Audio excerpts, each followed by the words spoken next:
రోజు రోజుకి యుఎస్లో ఊడిపోతున్న సాఫ్ట్వేర్ ఉద్యోగాలు. సో దీనికి సంబంధించి ఈ వీడియోలో మాట్లాడుకుందాము.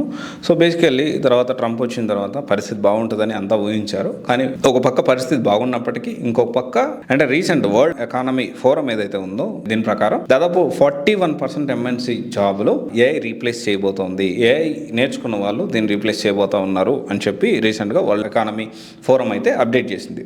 దీంతోపాటు అమెరికాలో జాబ్ మార్కెట్ రోజు రోజుకి టెర్మినేషన్స్ అనేవి ఇంకా కొనసాగుతున్నాయి. మనం ఒక జనవరిలోనే దాదాపు 39,795 మెంబర్స్ని టెర్మినేట్ చేశారు. అండ్ వెరియాజ్ డిసెంబర్ కంటే ఇది 28% ఎక్కువ. అండ్ ఈ కంపెనీ చూసుకుంటే కమింగ్ డేస్లో పింక్ స్లిప్ ఇచ్చి చాలా మందిని కూడా ఇళ్ళకి వెళ్ళిపోమంటా ఉంటున్నారు. మైక్రోసాఫ్ట్, మెటా, అమెజాన్, సేల్స్ ఫోర్స్లో కూడా 1000 మందిని తీసేశారు. అండ్ తర్వాత వాల్మార్ట్ వర్క్ డేలో కూడా దాదాపు 1750 మందిని పంపించడం జరిగింది.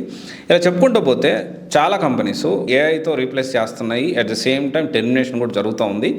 అండ్ ఇది డెఫినెట్లీ యూఎస్లో జరిగే సాఫ్ట్వేర్ సంబంధించి ప్రతి ఇన్సిడెంట్ మన ఇండియాలో కూడా ఆ ఇంపాక్ట్ అనేది 200% ఉంటుంది. There is no doubt about that. కాకపోతే ఇక్కడ మనం అర్థం చేసుకోవాల్సిన విషయం ఏంటి అంటే వరల్డ్ ఎకానమీ ఫోరం కూడా చెప్పేది అదే, 41% ఏఐ వల్ల ఉద్యోగాలు పోతాయి. సో అంటే ఏఐ నేర్చుకున్న వాళ్ళ వల్ల ఉద్యోగాలు పోతాయి. సో మనం ఉద్యోగం కావాలి అనుకుంటే మనం ఇప్పుడున్న సిచ్యువేషన్లో జనరేటివ్ ఏఐ లేకపోతే డేటా సైన్స్ విత్ ఏఐ ఇంకా చాలా కోర్సెస్ ఉన్నాయి.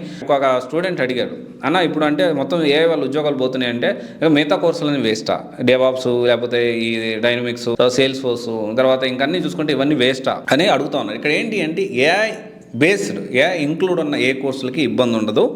అండ్ ఇది మనం అర్థం చేసుకోవాలి. ఒకవేళ ఇంక్లూడ్ అవుతా మనం కూడా అప్గ్రేడ్ అవుతా ఉంటే మనకి ఎలాంటి ఇబ్బంది ఉండదు. సరే, ఎనీవే జస్ట్ అప్డేట్ ఇది. సో దీని గురించి మీరు ఇంకో ఏదో భయపడద్దు, ఇది జరిగేది సర్వసాధారణంగా. ఇంకా చాలా ట్రాన్సాక్షన్ జరగబోతుంది. So be prepare for that. ఎప్పటికప్పుడు అప్డేట్ అవ్వండి, కష్టపడండి. ఇప్పుడున్న సిచ్యువేషన్లో ప్రతిరోజు ప్రతినిత్యం జాబ్ వస్తే నేను రిలాక్స్ అవుతాను అనే సిచ్యువేషన్ లేదు. కాబట్టి జాబ్ వచ్చిన తర్వాత కూడా మనం కష్టపడాల్సిన అవసరం ఉంది. ఎప్పటికప్పుడు అప్డేట్ అవ్వాల్సిన అవసరం ఉంది. గుర్తుపెట్టుకోండి, అప్డేట్. Okay, thank you.